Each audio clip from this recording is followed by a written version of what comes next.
All right. So something I'm noticing, and this is pretty common when we debut judge trainings, everyone's like, what are we kind of doing here? And now we're getting into the swing of it. Like, oh, I see where this is going. Like, I'm feeling folks be a little more comfortable with some of the concepts that we're getting at. And people are getting creative in their rigging, which is really good. Something I like about the rigs passes game is, first of all, it helps with understanding like the mechanics of interpretation. But additionally, the act of rigging an exchange helps the judge trainees learn about where weird stuff can happen. Of like, well, if I rig it like this is going to be weird. They're not going to know what's going to happen. Now you're training your brain to think, wait a second, this is something that I might have to recall later if I'm judging. Of like, maybe that slice is not actually going to land. Maybe that redoubled thrust is going to land light, but I'm going to call the intention there. Like, that's another layer of that. Anyone have any thoughts or questions or insights from that game? Joe, go for it. Really easily by a double. You got duped by a double. Tell me what happened. Yeah, because we were focused on what looked like the obvious strike coming in that both me and the other judge completely didn't see the other fencer get hit. Absolutely. Yeah, that's really good to know. Yeah, it happens a lot. It does happen a lot. And then that's one of the messes of it. But that's also one of the reasons why declaring what you saw is helpful, because it's like, well, you clearly didn't see the hand cut. Well, at least now we know why you didn't call points. Like, you still screwed up as a judge, but now I know how you screwed up as a fencer, and I can tolerate that, or hopefully tolerate that a bit more. Other thoughts or insights? Yeah, Autumn.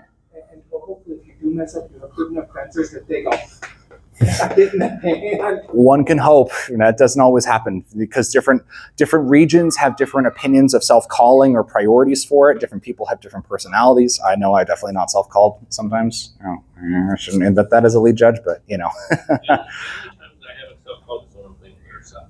Sometimes you get hit by a stray beat and you go. Well, was that sufficient intention? Exactly, right?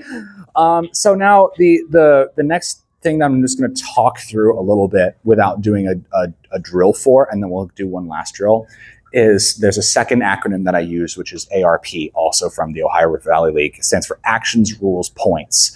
This is how we try to standardize the mechanics of calling an exchange. The A stands for action, which is you explain what you saw as succinctly as possible. R is for rules. You apply any rules that would affect the scoring. And then P is assign the points. So before, when we had the like water bottle versus pointer finger, when I said to Joe, or I said 2 points to Joe, and no one really knew what was going on, that can be confusing and frustrating. So if you give a succinct yet direct explanation of what you see and why, then everyone's on the same page. And if you screwed up, then everyone knows why you made that mistake. And that is expressed in the mechanic of action, rules, points. So let's say, let me make up an exchange. Actually, I'm going to use the one that I rigged over here with the redoubled thrust. What happened was bind happened, a thrust was short, and then a fencer redoubled and landed the thrust, and it was kind of light. There are a couple different ways I could explain that. I could say, well, I saw the first fencer try to land a thrust, and that didn't quite land, and then the redoubled action did land with sufficient quality, therefore I am allowing X points to this fencer. It's kind of verbose. What people need to know is what the quality action was and whether or not it was determined to be quality. Thrust with sufficient contact from red, 3 points red. They don't need to know the entire narrative. You just need to explain the amount of the narrative that is essential for making a ruling so people can understand what's going on. People see the difference there.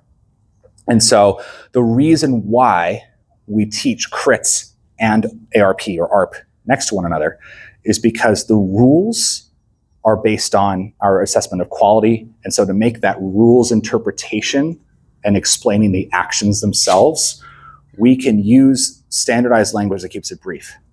That thrust did not have sufficient contact, we are not awarding points for it. That's a nice happy balance, a happy medium of saying, well, I saw what happened.